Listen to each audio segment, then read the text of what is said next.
Class 8 में बच्चों आपका स्वागत है। एक्सरसाइज 2.5 का क्वेश्चन नंबर 4 हम देखेंगे। x minus 5/3 equal x minus 3/5। अभी तक हम जो है दोनों पक्षों में एलसीएम लेके और उसका गुणा कर रहे थे सरल करने के लिए, लेकिन यहाँ पर चूंकि इक्वल साइन के दोनों तरफ एक ही एक अंक है हमारे पास, तो यहाँ हम डायरेक्ट तिर्यक गुणा करके इसको सरल रूप में हल कर सकते हैं।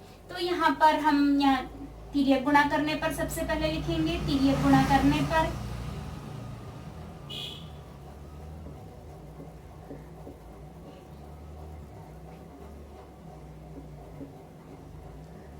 तिर्यक गुणा का अर्थ हमने कहा था इसका गुणा यहाँ पर और इसका गुणा यहाँ।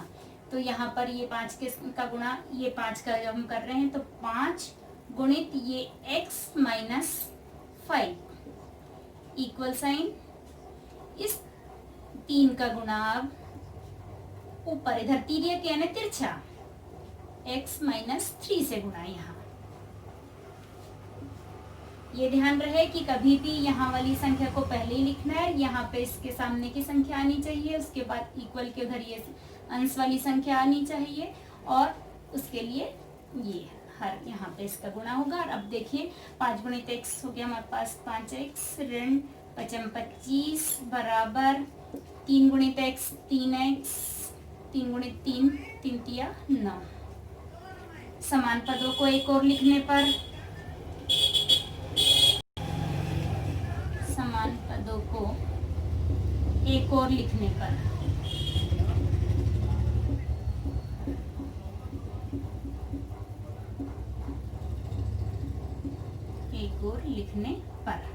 आगे लिख लेंगे आप लिखने पर। अब देखिए 5x यहाँ के लेफ्ट का लेफ्ट में ही है, ये राइट से इधर लेफ्ट में आ रहा है तो -3x हो जाएगा इक्वल ये -9 क्यों? क्योंकि राइट का राइट में ही है इसलिए वो अपने सामने का चिन्ह स्वयं लेके आएगा। और ये -25 लेफ्ट से राइट में आ रहा है इसलिए +25 हो जाएगा। 5x माइनस 3x यहाँ हो गया हमारे पास में 2x इक्वल यहाँ 25 में से 9 घटा दीजिए, 25 में से 9 गए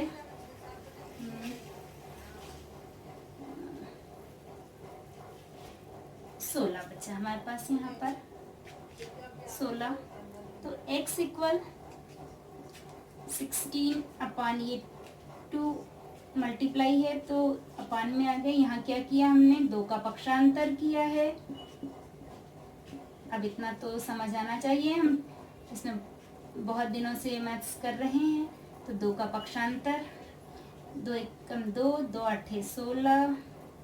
तो x इक्वल 8 हमें मिला जो इसका हल है, यही हमारा आंसर है। Answer equal x equal 8। Next question number 5। 3t minus 2 अपान 4 minus 2t plus 3/3 equal 2/3 minus t। अब यहाँ पर देखिए वैसी कंडीशन नहीं है, यहाँ बीच में माइनस दो संख्याएं फिर इस प्रकार से है, तो यहाँ पर हमको एलसीएम लेना होगा। अब एलसीएम 4 3 3 का लेना होगा। तो जब दो संख्या एक समान हो तो एक समान दो संख्याएं जब भी होती है तो फिर उसको एक ही बार लिखा जाता है। तो इस प्रकार 4 और 3 का ही लघुत्तम लेना होगा। 4 व 3 4 and 3 का एलसीएम इनका वही आएगा 4 तिया 12।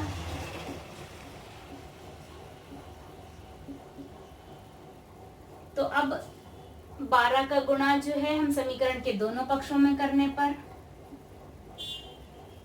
12 का गुणा समीकरण के दोनों पक्षों में करने पर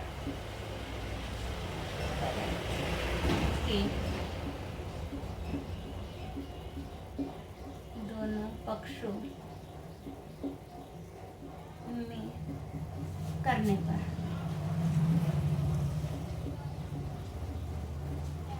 देखिए 12 का गुणा यहाँ पर कर रहे हैं।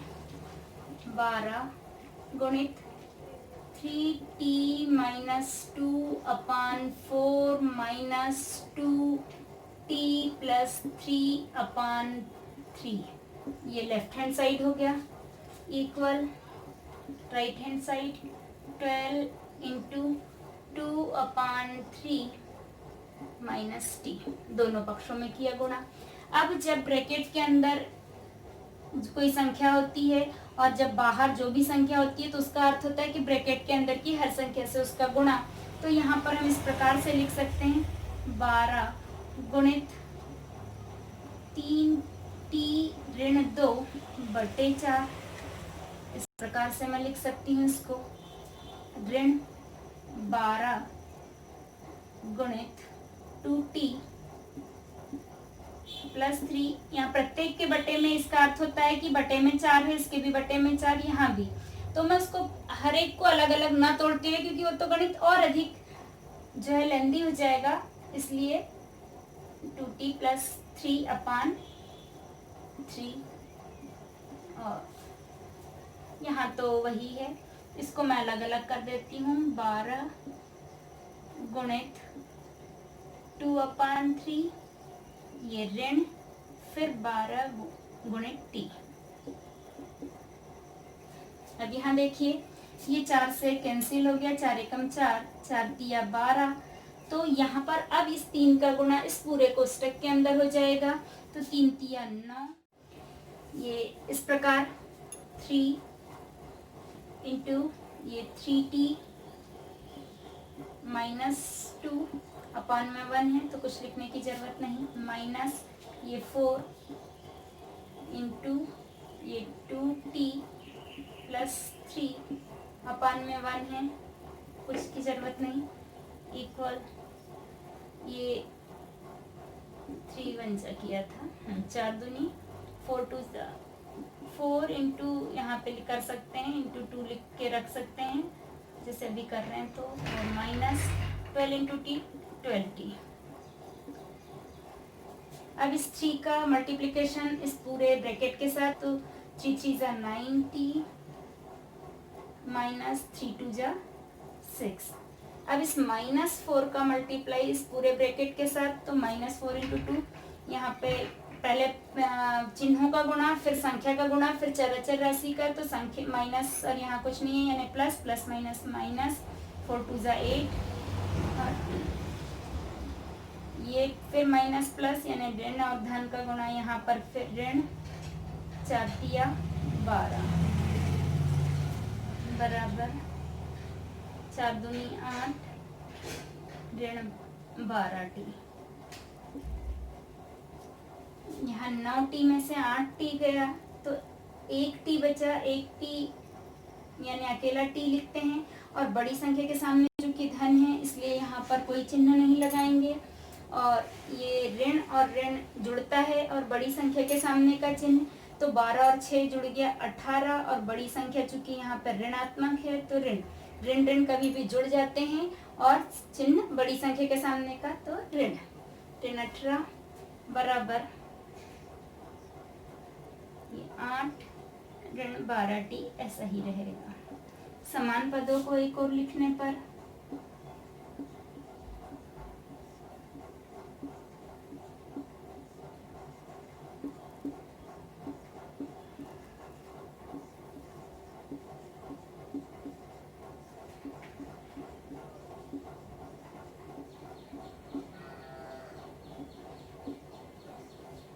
ये t लेफ्ट का लेफ्ट में ही है, प्लस ये 12t माइनस से प्लस में आ जाएगा, प्लस 12t इक्वल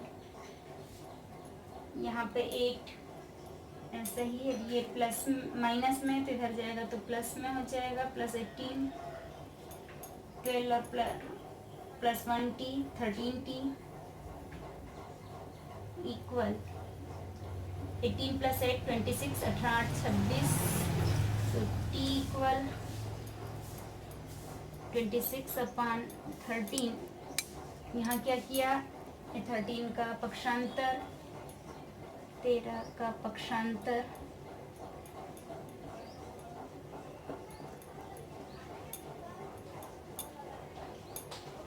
13 के पहाड़े में 26 आता है, 13 एकम 13, 13 दूनी 26, तो t इक्वल 2, यही आपका आंसर है। Answer equal t equal 2। इस प्रकार ये आपका 5th नंबर का मैथ्स। और अब हम अगले वीडियो में देखते हैं क्वेश्चन नंबर 6।